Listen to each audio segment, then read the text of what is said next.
body mass index.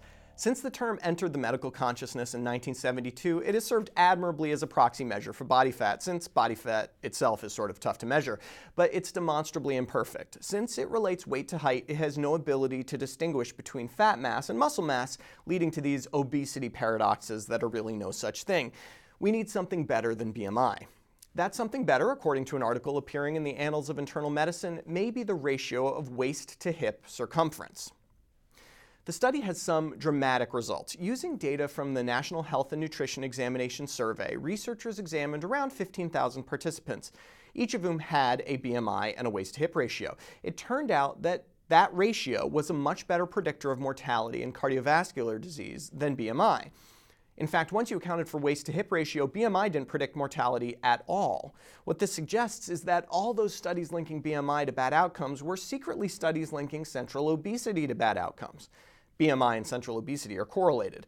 But when you introduce a better measure of central obesity, the utility of BMI goes out the window. It's a proxy measure without a home.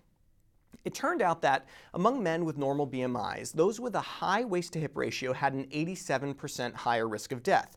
Women with normal BMIs and central obesity had a 50% higher risk of death.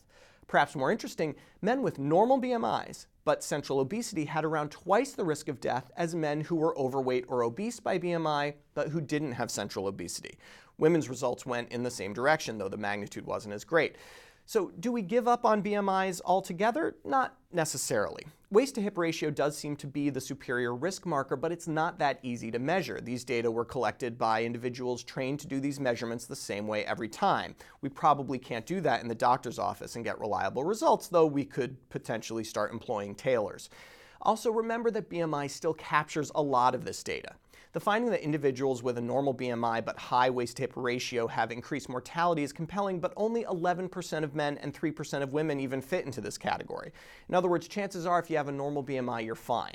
That said, it seems clear now that we need to find something better than BMI, something that helps distinguish between fat mass and muscle in a way that BMI cannot. This could be a technological solution like bioimpedance analysis, or an anthropometric solution like the one in this study. Either way, my intuition now is that BMI has a shelf life. For MedPage Today, I'm Perry Wilson.